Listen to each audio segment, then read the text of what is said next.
salaamullaahi calaykum akhyaarta nala socota meel kasta oo aad dunida ka joogtaan ayaan idin leenahay dhammaantiinba waa muuqaalka labaad aynu ku kulmayno maanta oo bada tabintan aan idinkugu hayo waxaa ka mid ah hadalladii ugu adkaa iyo hanjabaadihii ugu cuslaa ayay isdhaafsadeen maanta dowladda jamhuuriyadda islaamiga ah ee Iran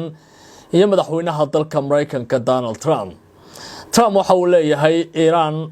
si kasta oo ay ku badbaadi karaysa ma jirto ilaa ay ka tanaasuleyso hubka nuclearka halka dowladda Iranna ay yiraahdeen khiyaaraad kasta oo Trump qaato waxaan diyaar u nahay in aan si degdeg ah uga hortagno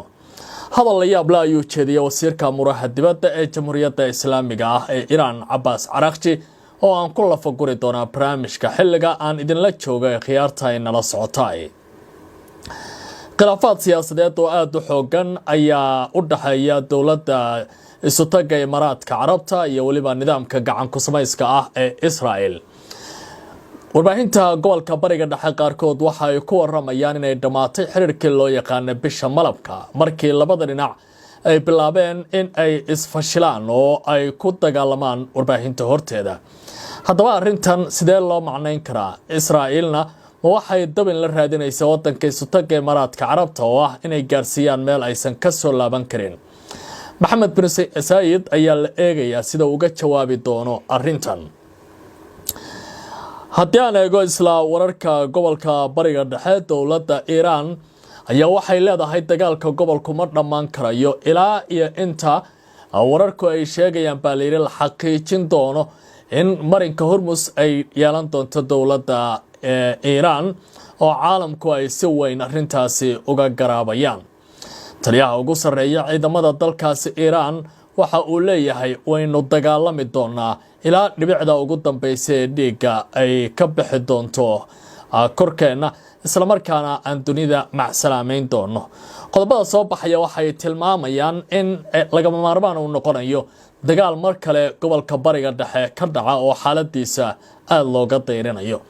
qodobadaas iyo warar kale ayaan idinkugu hayaa tabintan horeeye madaxweynaha wadanka Mareykanka Donald Trump ayaa lagu soo waramayaa in uu qalqaalinayo dagaal cusub oo ka dhana wadanka Iran isla markaana gobolka bariga dhexe si weyn u galgali doona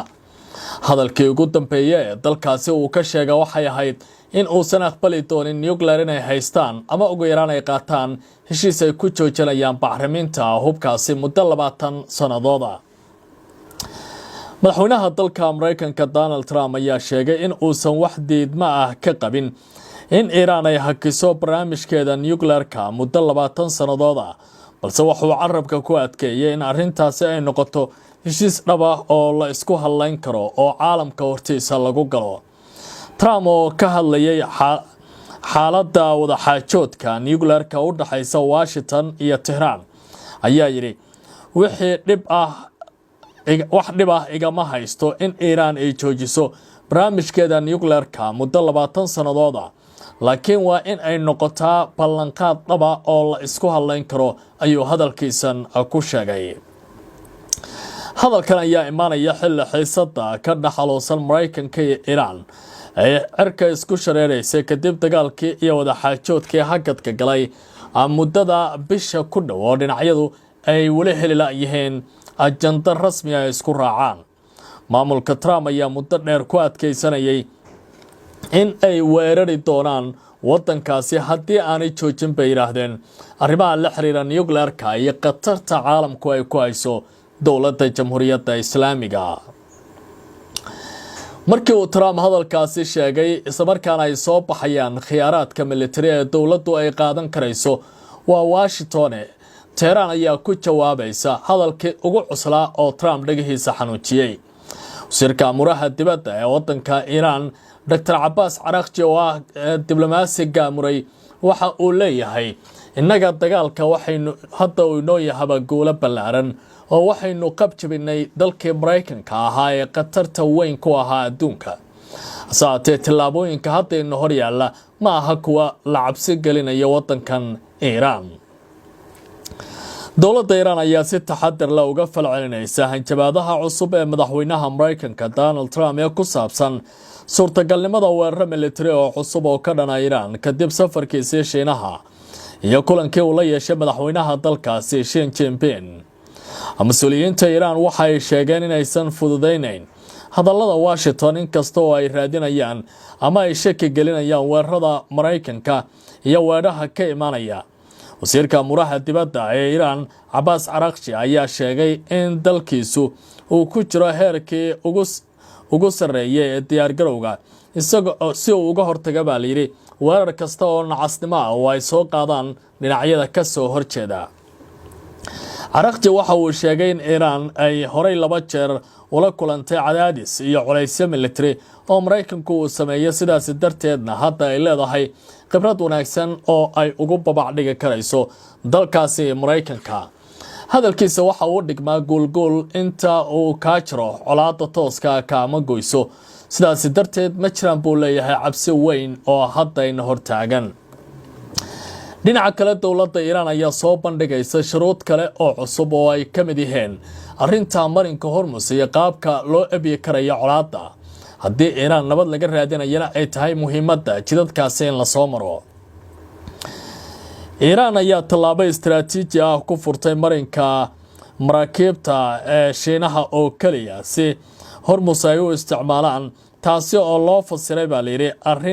fariin toos ah oo ku soconaysa dowladda Washington. Taran waxay muujisay in ay furaha amniga iyo isu socodka maamulka gacanteeda uu ku jirayo isla markaana aysan cunaqabataynta Mareykanku la xiriirin wax dhibaato ah oo gaari karayso. haddii la rabo wada hadalladu in ay miro dhalaan waxa ay Iiraan ku tiraabaysaa in la joogo waqtigii loo aqoonsan lahaa in marinkaasi Hormuz iyadu ay si toos ah u maamulayso isla markaana caalamku uu aqbalayo lahaanshiyaha marinkaasi maamulkiisa inuu gacanta uga jiro dowladda Tehran. ilaa 4 qodob oo kale ayay soo jeedisay oo ka mid ah in loo aqoonsado marinkaasi in la joojiyo colaadda lana qaado cunaqabataynta in la bixiyo magdhowga qasaaraha dagaalka iyo in dib loo sii daayo hantida dowladda Iiraan uga xayiran caalamka iyo qodobka ugu dambeeya oo ah in wadaxaajoodka nuclearka loo galo qaab cusub oo dheelitiran oo aanay jirin wax qorqabada oo wadankaasi lagu sameynayo. intii uu socday shir ay yeelanayeen wadamada BRICS ee ka soo horjeeda reer galbeedka wasiirka muraha dibadda ee wadanka Iiraan waxa uu ku eedeeyay Mareykanka inuu dhaawacayo hanaanka sharciyada caalamiga ah iyo waliba qaabka isdheelitirka dowladaha cidda kaliya oo arrintaasi ka hortagaysana ay tahay dowladda Jamhuuriyadda Islaamiga. taliyaha ugu sareeya ciidamada difaaca qaranka wadanka Iiraan ee loo yaqaano Al-Harath Al-Thawri ayaa ku dhawaaqay in ay diyaar u yihiin in dagaalka ay sii wadayaan ilaa dhibicda ugu dambaysa ee jirkoodu ay ka gobo leedahay oo dhulka ay ku dhaci doonto taasoo macnaheedu yahay dowladda Iiraan inaanay isdheebi doonin ay diyaar u tahay in ay si weyn u dagaalanto oo aanay ka bixin dagaalada looga soo horjeedo dhinacyada cadowga ah bay yiraahdeen oo lagu badbaadinayo qarannimada iyo jiraalka dowladnimo ee Tehran. taliyaha guud ee ciidamada dalka Iiraan Amir Hatimi ayaa sheegay in ciidamada qalabka sida ee dalkaasi ay sii wadi doonaan difaaca dhulka iyo madax banaanida Iiraan ilaa dhibicda ugu dambaysa ee dhiigga ay ka bixi doonto sida ay baahisay wakaaladda wararka Iiraan ee ku dhow ciidamada ee Tasniim la yiraahdo. Amir Hatimi ayaa sheegay in awoodda Iiraan ay ku saleysan tahay iimaan iyo ruux dagaal oo jahwareer ku riday buu yiri dhinacyada nagu soo gardarooday ee dhibaatooyinka geysanaya. waxa uu leeyahay xoogga iimaanka ayaa cadowga ku riday jahwareer heer uu u qalmo baa layiri bartilmaameedka diyaaradaha uu leeyahay in ay daba maraan. waxa uu intaas ku daray in ciidamada Iiraan ay si buuxda uga go'an tahay ilaalinta midnimada dhuleed madax banaanida qaran iyo nidaamka Jamhuuriyadda Islaamiga. waxaan difaaci doonaa midnimada dhuleed oo dalka ilaa dhibicda ugu dambaysa ee dhiigga ay ciidda ku dhici doonto. ciidamada qalabku waxay awoodaan oo dhan ayay adeegsan doonaan difaaca madax banaanida iyo haykalka qarannimada jiraalkiisana waa mid aan laga maarmi karin. Hatimi ayaa sidoo kale carabka ku adkeeyay in howlgalkan uu yahay waajib qaran oo muqadas ah isla markaana ciidamadu ay sii wadi doonaan ilaa laga gaaro buu yiri gool dhameystiran. hadalkan ayaa imanaya xilli gobolka uu iminka marayo meel aad u hooseysa oo dhibaato xoogani ay ka taagan tahay lagana baqayo dagaalkii gobolkaasi mar kale inuu dib u soo laabto. bishii malabka ayaa dhamaatay oo ay isku cindanaayeen nidaamka gacan ku samayska ah ee Israa'iil iyo dowladda isutaga Imaaraadka Carabta oo iminka ay la yaaban yihiin wadamada khaliijka iyo dunida islaamka qaabka ay jahwareerka ugu jirto.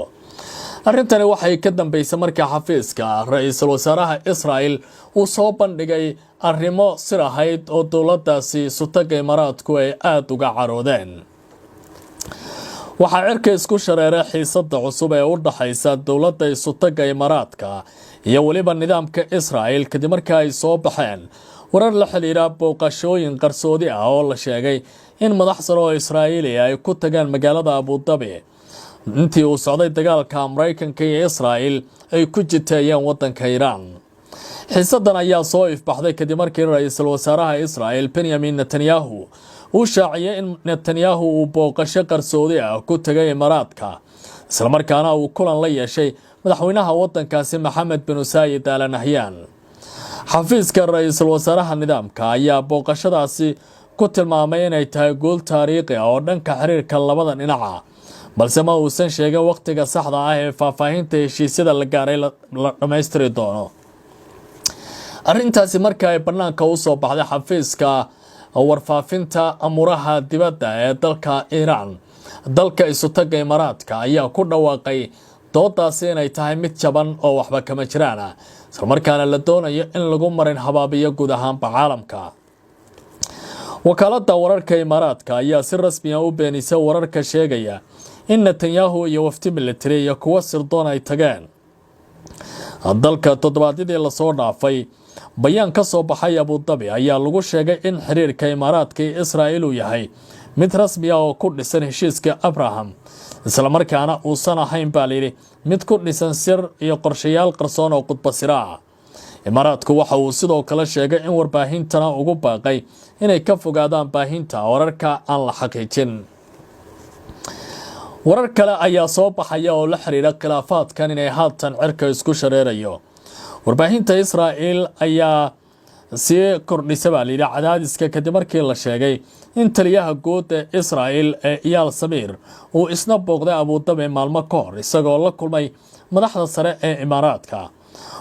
wararkan ayaa si isdaba joog ah loo sheegay in ay ka caroodeen Abu Dhabi maadaama ay rumaysan yihiin in Imaaraadku aanu doonayn in uu fagaare la istaago waxyaabaha la xiriira heshiiskan iyo waliba xiriirada labada dhinac u dhaxeeya. sida ay qortay warbaahinta Israa'iil, Imaaraadka ayaa fariimo cabasho ah oo adag u diray Tel Aviv iyagoo ka xumaaday in xafiiska Netanyahu uu shaaciyay booqashooyinkii qarsoodiga ahaa. sababta hadda loo shaaciyay ayaa dhinaceeda waxay tahay mid kale oo muran ka taagan yahay. falanqeeyaalku ayaa qaba in Israa'iil ay si ula kaca hadda u shaaciso xogtan iyadoo oo muujinaysa inay wali taageero gobolka ah ka haysato gaar ahaan dagaalka Iran kadib. dhinaca kale Imaaraadka waxa u muuqdaa inuu doonayo in uu ilaashado isu dheelitirka xiriirka uu la leeyahay Iran iyo reer galbeedka taasoo keentay in ay ka xanaaqdo sirta banaanka u soo baxaysa. wasiirka amuraha dibadda ee dalka Iran Dr. Abbas Araghchi ayaa qudhiisa sheegay in dalka Imaaraadku sida uu dhaqmayaan ay tahay mid aan farxad gelin wadankaasi Iran. ugu dambeyntiina 8 ka mid ah askarta ciidanka Pakistan ayaa lagu dilay xuduudda u dhaxaysa wadankaasi Pakistan uu la leeyahay Afghanistan. xiisadda u dhaxaysa labada gobol ama labadaasi dal ayaa laga baqayaa mar kale inay dib u soo laabato wixii ka dambeeyay heshiiskii lagu gaaray